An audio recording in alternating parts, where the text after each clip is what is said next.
Hello and welcome to a session entitled Crypto, NFT and DAOs. There's going to be more acronyms thrown at you, I think, through the course of this session, but we will desperately try to explain them as we do.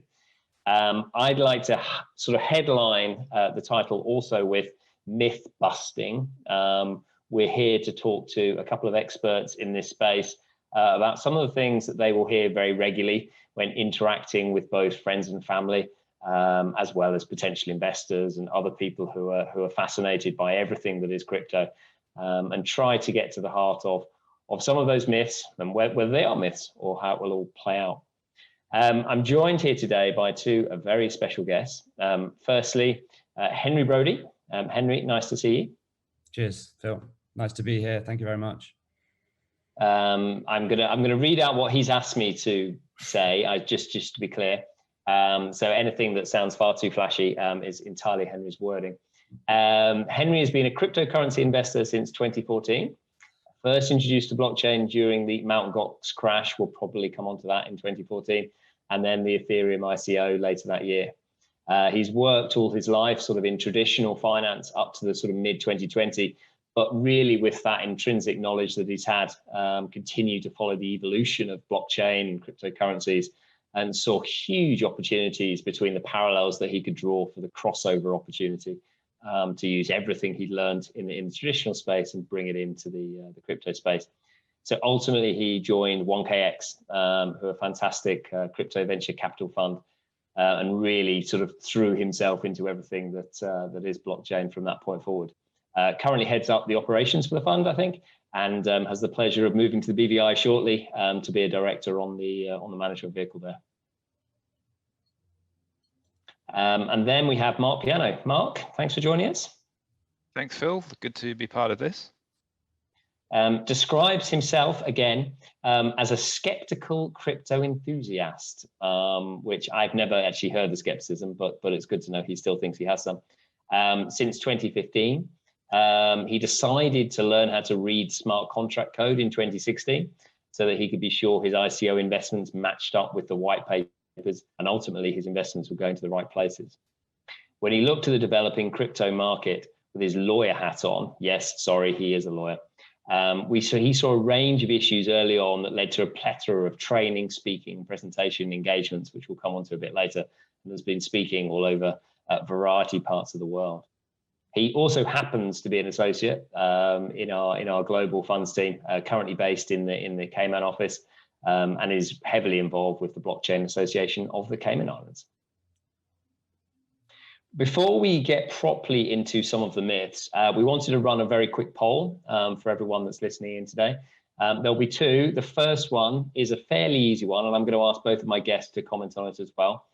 The Bitcoin price at 23.59, December the 31st this year, will it be higher or lower than 100K? Henry, you're the expert.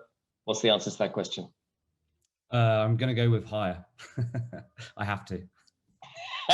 Marc? I'm going to go with a range between 0 and 1 million. Excellent. That is particularly useful. But please do fill in the poll. We haven't got Marc's option there for you, but good to hear whether you think it's going to be higher or lower. Right, to get into some of the myths, let's start with a very obvious one you'll have heard. Cryptocurrencies are untraceable, so perfect for criminals, especially money launderers, to run scams and frauds. We've got some quotes here. Bitcoin is a highly speculative asset which has conducted some funny business and some interesting and totally reprehensible money laundering activity. That came from Christine Lagarde, and the president of the European Central Bank. You can put your own comment in there. We then have Janet Yellen's comments, obviously the current US Treasury Secretary, that said cryptocurrencies have been used to launder the profits of online drug traffickers. They've been a tool to finance terrorism. This sounds like an awful space. Why are you two interested in it? Henry?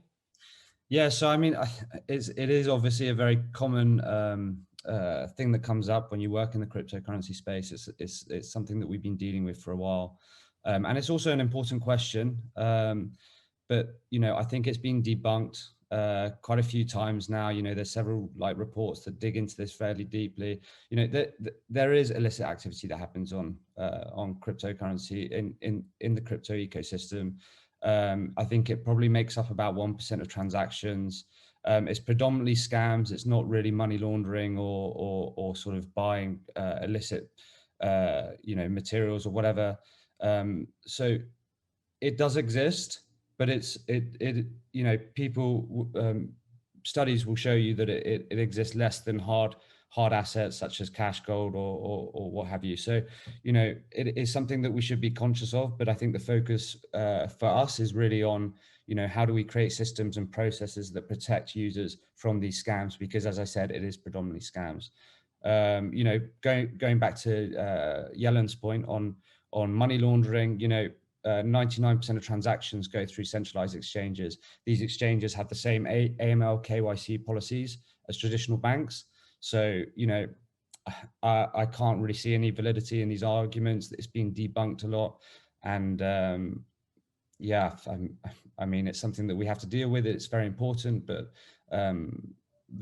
what we should be doing about it is just making it more accessible for people and safer for them to use.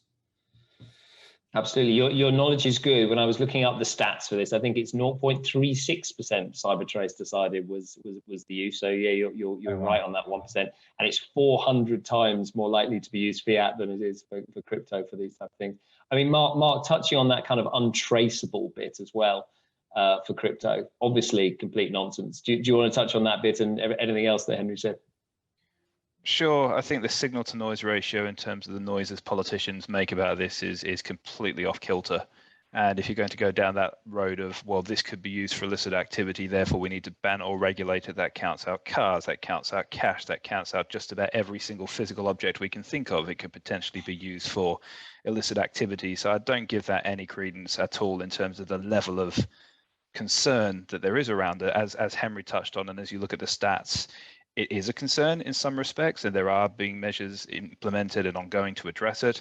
But I also think it's worth looking at the evolution of the industry and the risk appetite and the approach of both investors and participants in this space, because of the potential and the ongoing process of evolution of the financial services industry that this sector is having.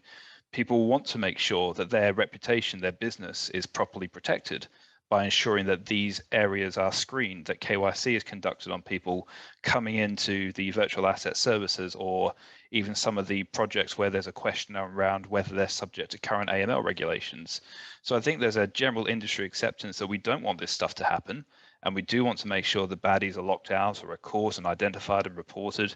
But I don't think it's anywhere near the level of risk or activity that people seem to be concerned about. And when we look at the solutions in place, CipherTrace and these other analytical companies, our obligations as service providers to ensure that we know our clients and we understand what they're doing.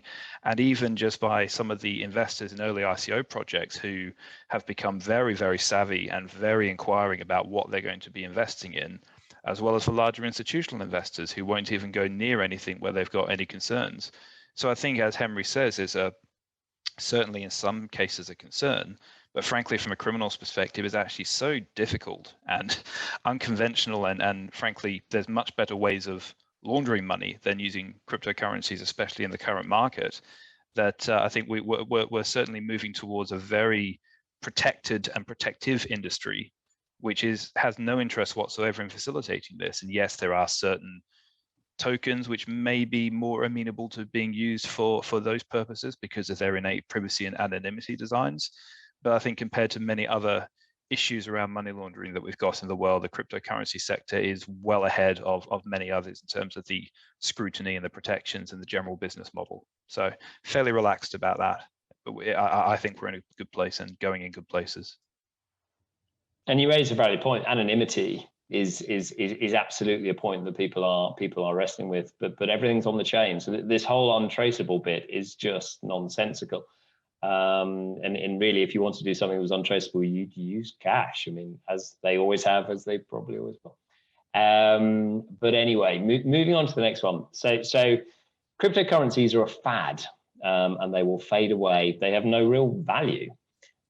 We have Warren Buffett here, who has obviously made a whole variety of statements that I won't even begin to read out, but obviously has compared crypto to the 17th century Dutch tulip craze. whilst the Bank of England governor, yet again, you may be skeptical. Andrew Bailey said, buy them only if you're prepared to lose all of your money.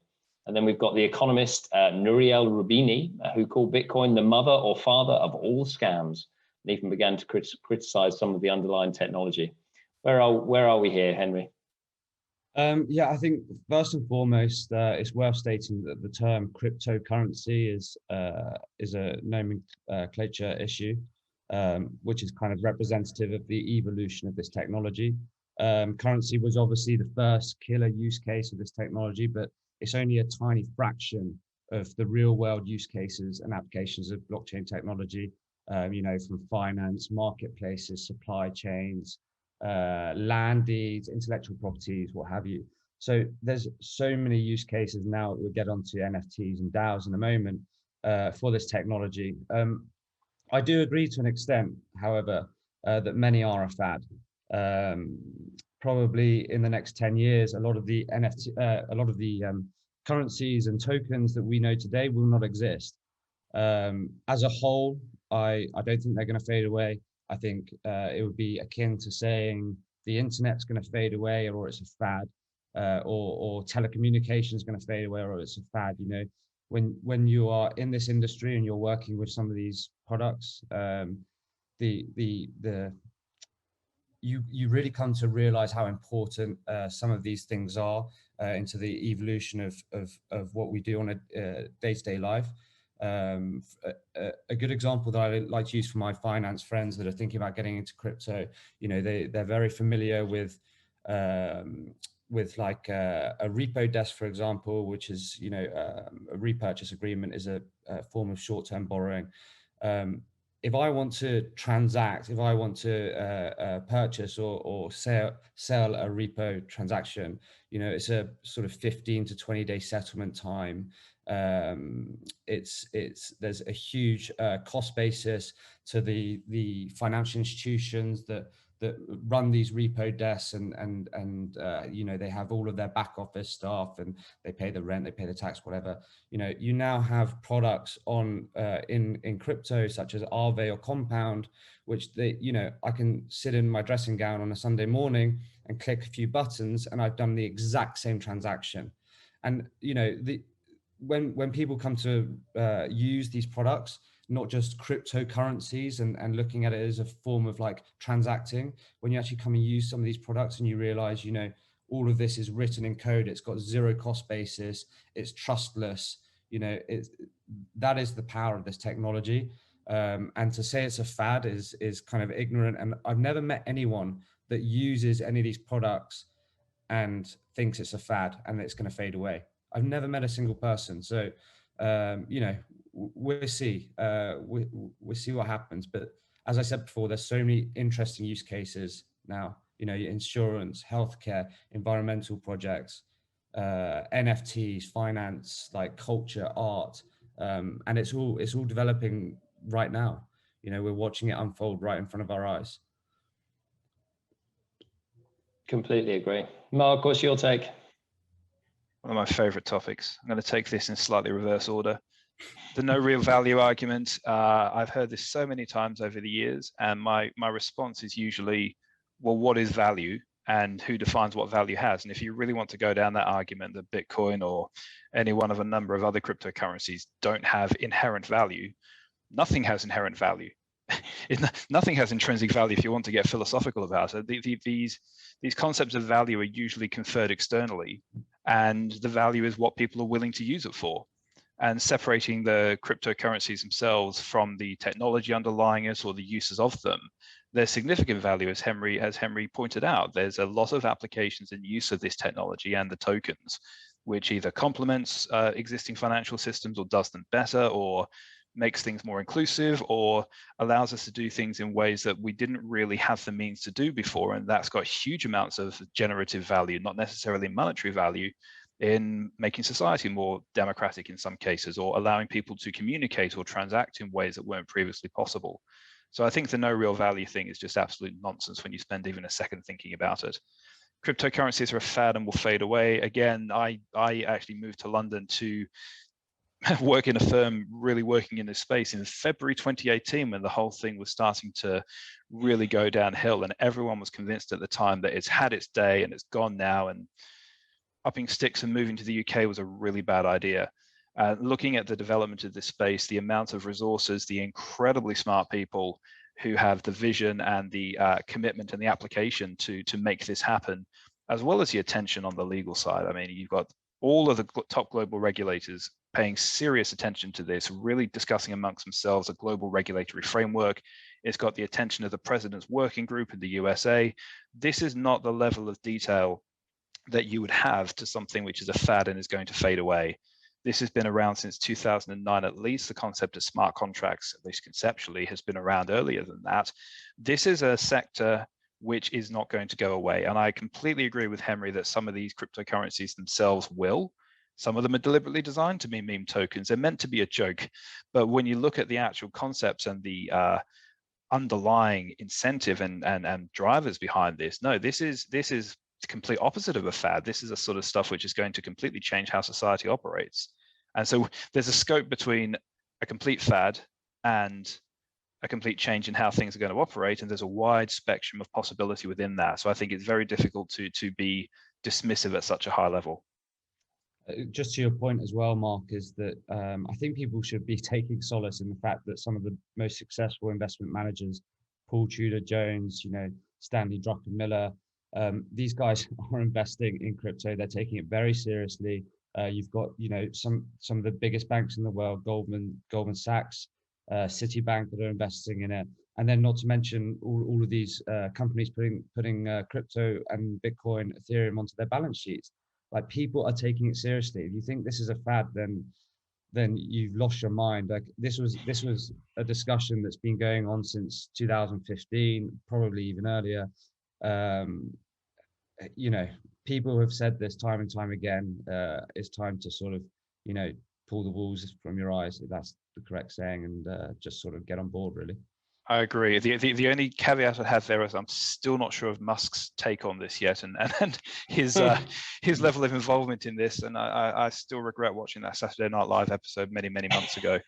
The other point I'd say, just to absolutely underline that this is not a fad, and it's something I've been working on the last few weeks, and it's a report that's coming out in January, February, published by the Law Society. The Basel Committee on Banking Supervision, this is the global banking regulator that sets banking standards, is now consulting on risk-weighted average holdings for banks who have exposure to different types of cryptocurrency. These are serious heavyweight regulators. They would not be spending this sort of time or coming up with this sort of framework if this was just a fad. Completely agree. I find some of the amusing conversation around this is this digital trust problem. Why should we trust anything digital? Then you look at the S&P and look at the value of the FANG stock, and you kind of, what is that if it's not digital trust? I mean, this is the world we're now in, and completely agree with both of you. This is absolutely here to stay. And it's funny, one of the things you said, Mark, the biggest thing that convinced me this was a thing was the hugely intelligent people I always ran into that were in this space and were fascinated by this space. And it continues today. You with the clients we speak to and interact with, incredibly bright people who believe in a whole variety of different things and will clash on what they may or may not do. But fundamentally, there are some great people in this space, and I can only see it being a huge success. To your point on trust as well, Phil, it's like that. This is the point of this movement, or this, what we're doing here, right? It is the trustlessness. You don't need trust. The cost of trust in the US is like a $28 trillion industry. 35% of all employment in the US is trust-based functions. Lawyers, policemen, managers, what have you. This allows you to write code, and the code be the law, and you don't need to trust someone. And it's super important. You look at why we're here, and the financial crisis and the cypherpunks and this whole like anarchist movement to take away trust from these like centralized authorities. It's super important. People that say, how can we trust these blockchains or these cryptocurrency projects, you know, how can we trust them? You don't need to. That's the beauty of them. They're trustless. I agree with 99.9% of that, Henry. The only one I slightly push back on is this idea that code is law, which was something I was exploring with people in this space in London and other places back in 2016, 2017. And it's a nice idea, but what we've seen over the last few years is that idea works until it's challenged by people on the protocol, or the governance protocol is set up but doesn't quite envisage a dispute or issue that arises. So I think it's an evolving area, and there's lots of work that both sides on the legal side and on the technical and development side are working together very closely to look at.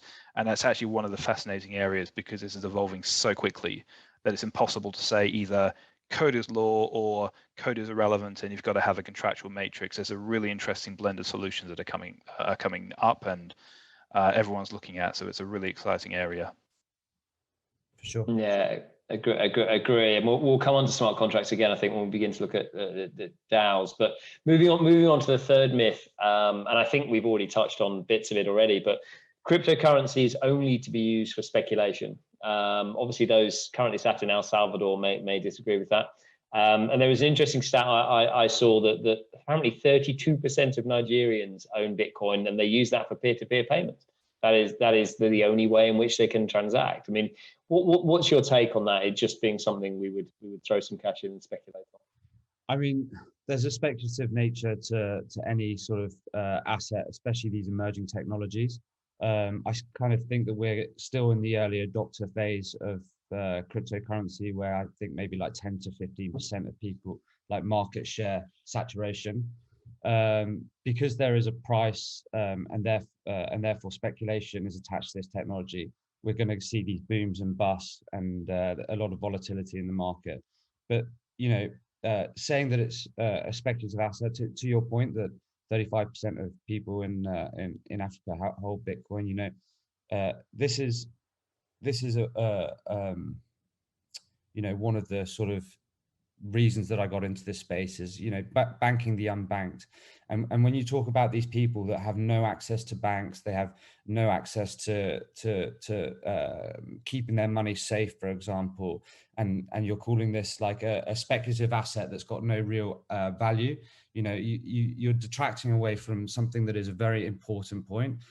There is a huge part of the world that doesn't have access to these to banks, as I mentioned, and this allows them to, you know, operate in a safe and controlled way, and is genuinely revolutionary. There will be speculation in emerging technologies, but you know, that is just the life cycle of where we're at right now, and in the future the speculation will die out.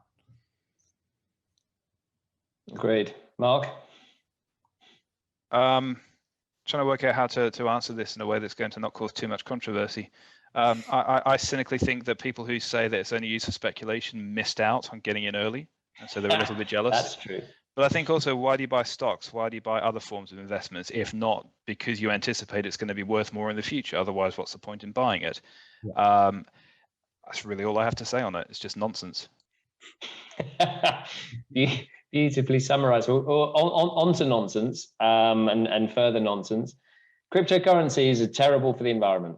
Obviously, you've mentioned our friend Elon already. Obviously, you've seen his comments, the in and out of the Tesla holding and how he's going to deal with that. You can see that as masterful market manipulation, or you can see it as something else. But obviously, then you've got China and obviously the shutting down of the mining there. And the fascinating move to sort of, you know, very serious mining operations elsewhere. What's your take on it? Because I mean, ESG is another topic in our conference, you know, and it's such an important topic for everyone to talk about at the moment. And there's no one I speak to in the crypto sector that doesn't have this slight feeling of clearly not wanting to do anything that damages the environment. But what's your take on it, Henry?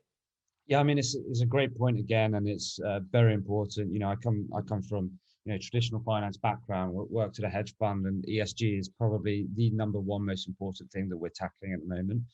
And I think it's a really relevant question to the cryptocurrency space, because you have these proof of work blockchains like Bitcoin and currently Ethereum that run on these proof of work networks, and they are damaging to the environment. I mean, the first thing I would say about that is that, you know, I'm down in Portugal at the moment. You know, I didn't take a sailing boat to get here.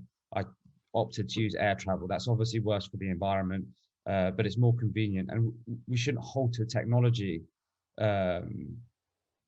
because it's, you know, there's an impact somewhere. We should just find ways to make it more efficient, make it better. You know, and to that end, we've been doing that. Like, people in the space have been working on this. You know, proof of work blockchains are a you know, very energy intensive consensus model, but you have other consensus models like proof of stake, which Ethereum, which is a huge part of transactions and market share, is moving from proof of work to proof of stake. And proof of stake, as an example, is a consensus model which uses basically stakeholders as to validate the network. And the carbon footprint of a proof of stake network is minimal. A transaction on a proof of stake network costs less than a tweet on Twitter. So to transact on some proof of stake networks is basically negligible. And then the other sort of element to that is you have lots of all these blockchains working together, because it's scalability, which is the thing that ultimately will impact, be the environmental impact, is something that everyone is working on at the moment. It's a super important topic, and there's amazing innovations coming out, like, you know, layer 2 scalability, or other blockchains which are tackling this issue. Yeah, I don't want to sort of downplay the importance of this. It is a super important topic, but it's something that is being worked on, and we shouldn't like halter technology or you know, put ourselves back into the Stone Age because you know, there's an impact. We just find ways to work around it. Mark? I agree with Henry, and I've got a couple of slightly left of center perspectives on this. And I argue, having spoken with a lot of people in this space who are, as we said before, very, very smart, very committed, are seeing several steps ahead, the reduction of the environmental impact and the improvement of environmental efficiency is actually just good design and progress sense. You know, many hundreds of years ago, we had steam locomotives which were powered by coal, and now look at the technology that we have now. The other point I'd make is look at the potential application of the technology that is being powered by these different consensus mechanisms, and how that itself can actually benefit the environment. So we've got new ways of recording and tokenizing, for example, carbon credits, and we've got new ways of potentially combining blockchain technology with environmental sensors to incentivize better soil yield, for example, or other beneficial methods which are going to help promote and protect and sustain the environment. Then we've got that recent story, I haven't got the details, it's just off the top of my head, of capturing the heat used by some proof of work processors, and that can actually be used to help solve some of the energy supply issues we're seeing at the moment. And it's something I've been discussing with a few people, that because of the different minds you've got in this space, the incredible amount of conviction and passion and enthusiasm of finding solutions, not just technologically, but for many use cases, we're seeing byproducts of these processes, or use cases for these products, being used in ways that even last year we probably couldn't have even considered being a reality. So I think it's always good to be open-minded to the possibility that actually a lot of these problems are going to be resolved or progressed and addressed in ways that we wouldn't have thought possible, and simply because it makes good sense, there's a good use case for it, and it allows us to do things we couldn't do before. So yes, there are elements and concerns around the proof of work cost in terms of energy and environmental impact, but look at some of the solutions that are starting to come out now. I mean, this is amazing stuff. And I think a lot of the concerns we have around the impact of the environment, not just on blockchain, but lots of other things, blockchain technology and their application could actually play a big role in helping to ameliorate that and actually making things better than we could have possibly imagined. Yeah, I mean, you're spot on, Mark. I think it's ultimately going to lead in a net positive result for the environment. You have some like super interesting projects that are starting up at the moment that will protect the environment. I've forgotten the statistic, but there's a huge chunk of proof of work mining is actually, using renewable energy resources now. They're also using, energy that would have otherwise been wasted. I heard a story the other day that they're reusing all these nuclear reactors that were otherwise redundant, that were used for the Manhattan Project, and they were just sitting redundant, and they're now reusing those. And it's a really, I think it's going to actually genuinely have a net positive effect on the environment. It's just we're not at that stage just yet. But yeah, it's super important point, and it's great to talk about it. Agreed. Moving on quickly, I'm conscious our time is running through, and I've still got some myths to throw in both of your directions. Mark, this is probably more one for you, as I know you've been writing paper after paper on this area at the moment. So central bank digital currencies, or CBDCs, and stable coins as they currently exist and may exist in the future, will crush Bitcoin. What's your take? I have to keep this as condensed as possible, but these are two really broad topics that are going to have huge impacts on society in ways I don't think people fully appreciate yet. Central bank digital currencies, in short, are digital accounts or tokens which sit in those digital accounts, which are issued by central banks, and they represent a form of fiat currency. And there's a lot of tests going on. The vast majority of central banks around the world are researching it or developing programs or testing it, and it allows you to use the equivalent of cash, but through a digital wallet or tokens representing that digital fiat. I think when you look at the transferability and the solutions economically that crypto and blockchain itself has solved, imagine being able to provision that for fiat currency. And I think I don't need to go into more detail about the implications that's going to have. Stablecoins are different. These are tokens which most of the time represent a basket of underlying assets. It could be a fiat currency, it could be multiple fiat currencies, it could be precious metals or any combination of those. And that stablecoin is meant to hold its value by reference to those underlying assets, which makes it a more attractive option for translating in close to fiat currency, although stablecoins themselves are not fiat currency. It's really interesting because if you look at Facebook's DM project, there's nothing stopping third-party players with significant resources and reserves from issuing their own stablecoin, and that has huge implications on market share, on monetary policy. There's a lot of regulatory oversight and development in both of these areas. They are two separate concepts, but I think in the next couple of years, we're going to see these start to really be introduced and have big impacts on the way the economy functions. Will they crush Bitcoin? I don't think they will, because Bitcoin is a completely different beast. I think they're intended to address different solutions that governments and financial services are looking at. Bitcoin will always be its own product, its own application. These things may coexist. There may be some competition between CBDCs and stablecoins, but I think the three have completely different use cases. Henry, I can see you nodding. Yeah, I mean, I agree. Bitcoin's not really in competition with these central bank currencies or stable coins. They're different products. Ultimately, I think CBDCs are kind of the antithesis of crypto and blockchain and what we should be going towards. I mean, I'm probably in the minority here, but I think we got into these positions in 2007, 2008 because of the governments and the ability to or the power to debase currencies or inflate value away from citizens to pay off debts via like quantitative easing, for example. I mean, these CBDCs are bringing control and power back into centralized authorities, and ultimately, I think that's not the direction that we should be going. Whether they're successful or not, I don't know quite yet. We'll have to see when the first one start getting pushed out. Let's see how they get on. But I know that the large majority of crypto native people that work in this industry are not on board. It's the antithesis of what we sort of believe is important in this sector. Great. I think it's just worth adding as a final comment that CBDCs, the key function of them is their programmability. And so that potentially allows you to implement monetary policy or government policy at a very, very granular level. And that raises a whole series of questions, definitely well beyond the scope of this discussion, around what the future society is going to look like in the relationship between citizens and governments. That is a massive question. Thank you, Mark. Thank you. And I'm going to close it down immediately and move on very, very quickly to ETFs. I mean, again, one for you, Mark.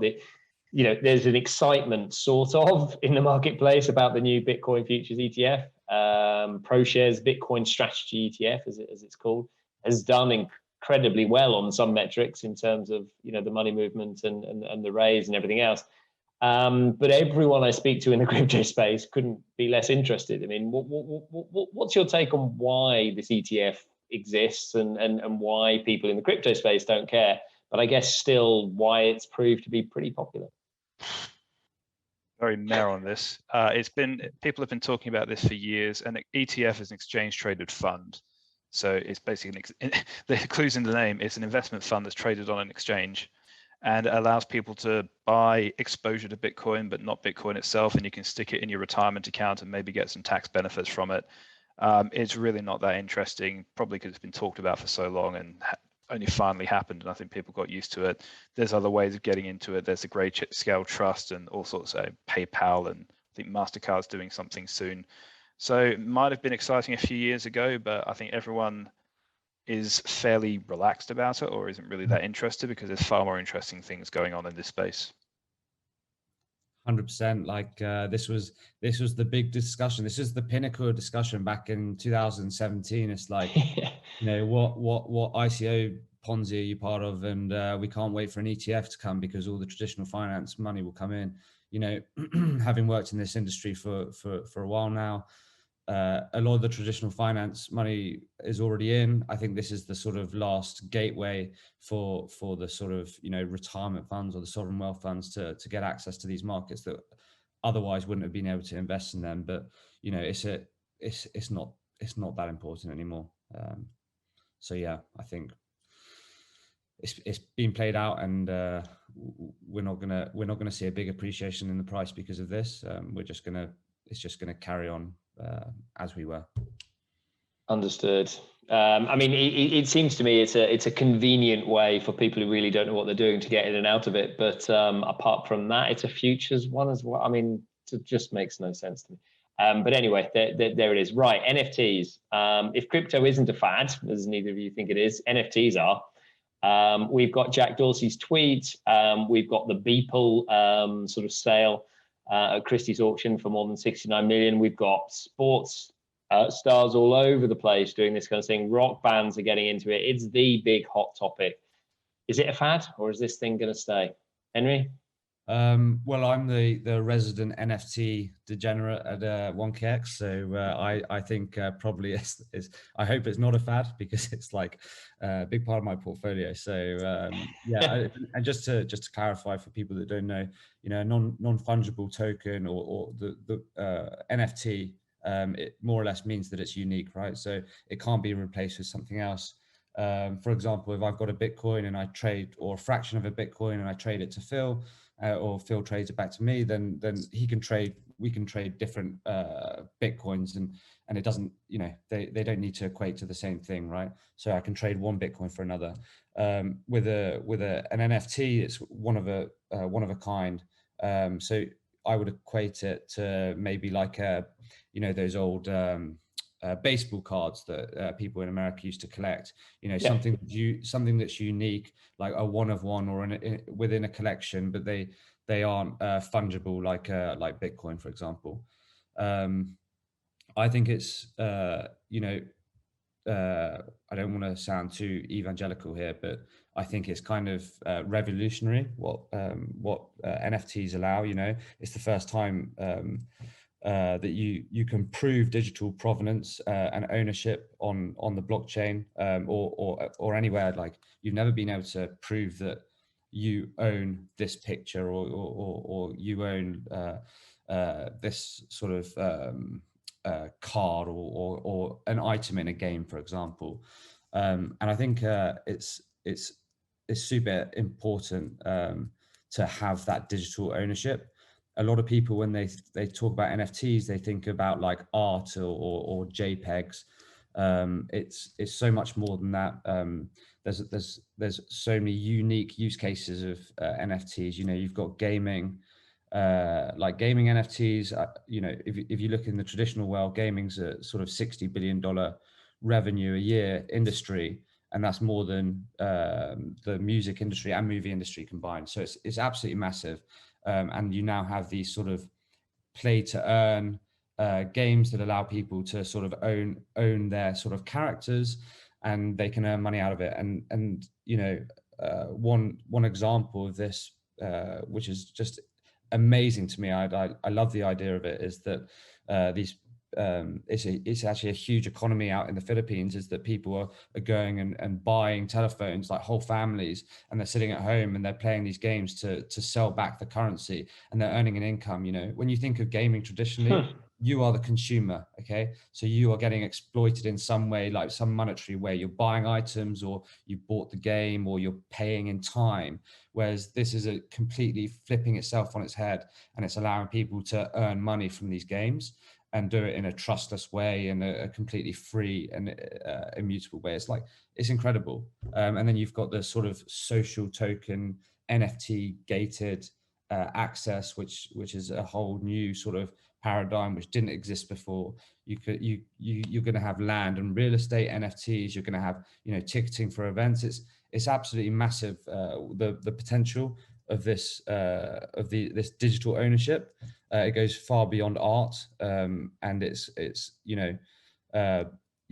transcending from art into sort of culture as well. It's a really interesting topic, and something that I'm massively bullish on. I distinguish social tokens from NFTs, but in very, very brief terms, given timings, I'd say no, they're absolutely not a fad. They turbocharge existing markets. They're going to create entirely new, highly valuable markets and ecosystems. Yeah, nice.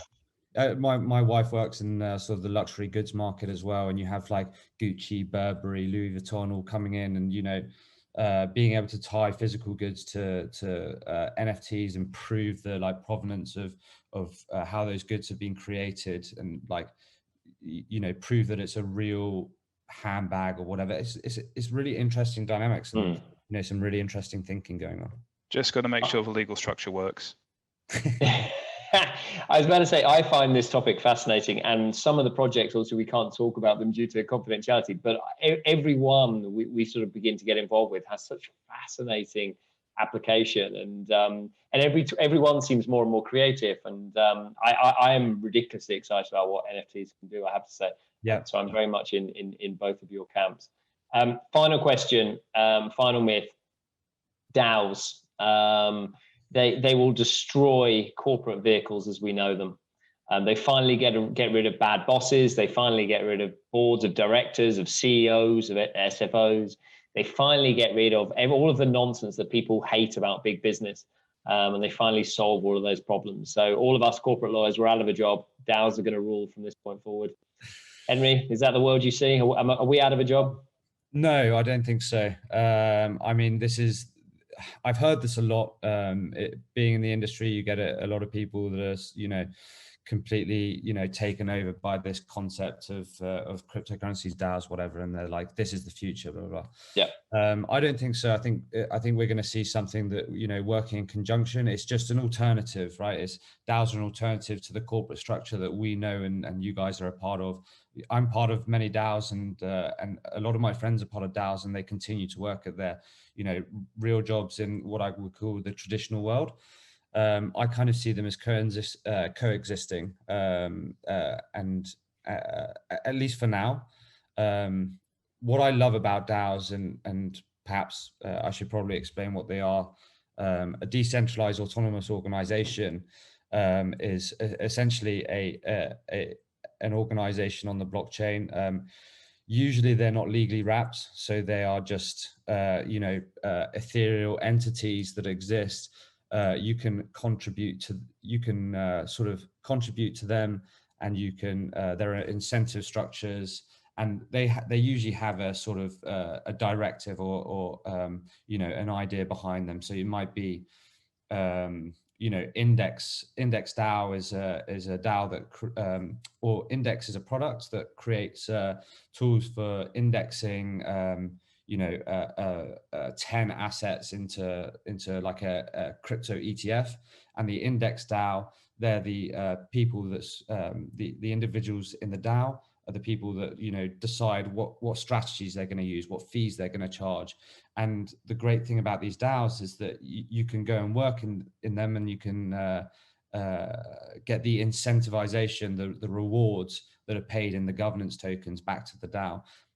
So as you said, you know, the structures are very flat. You don't have like bad bosses, and you can come in and you can go out of DAOs and you can work however much you want. You can do 1 hour a week, or you could do, you know, 10 hours a day, and it's completely up to you. So it's a really interesting structure.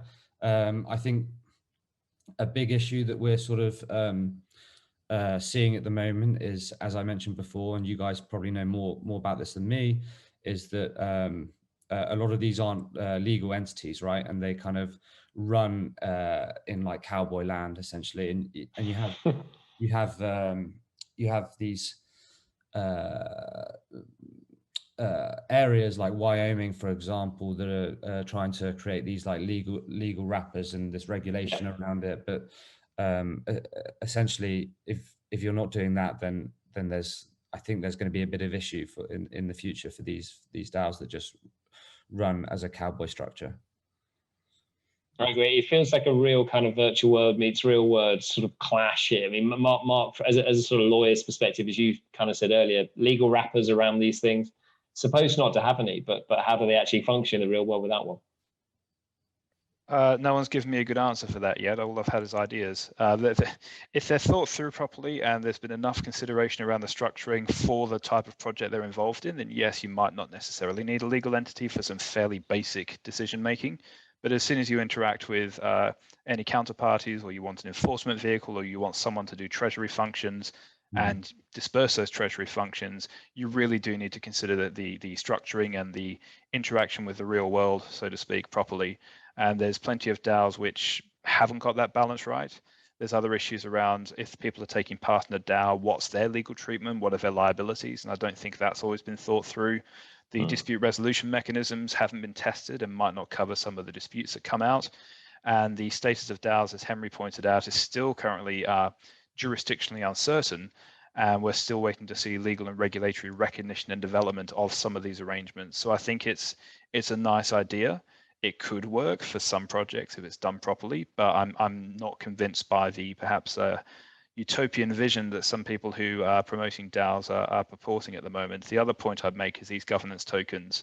There's lots of different flavors of them. Sometimes they get wrapped up with other qualities which might bring them into regulatory territory. No massive objection in principle, but you've really got to do your research and structuring on this. Otherwise, you're going to be in hot water.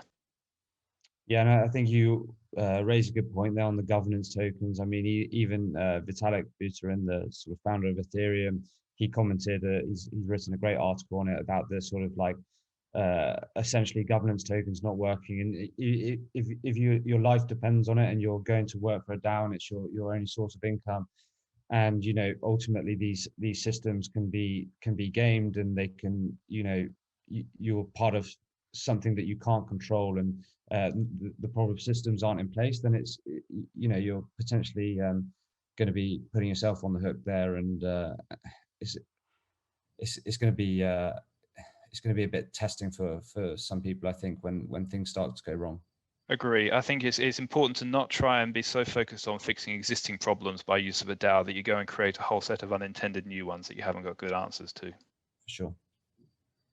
Agree. Very, very, very lawyery way to wrap that up, Mark. It's nice to know you actually have some of that lawyer still in you.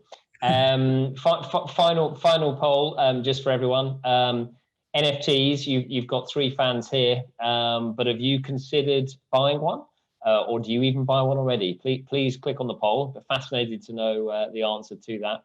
And just leaves me to say thank you very much indeed to Henry Brodie, to Marc Piano for joining us today, and look forward to seeing you both again soon. Maybe in the virtual world, maybe in the real world, who knows? Thanks, Phil. Cheers, Phil. Really appreciate you being on. Thank you very much.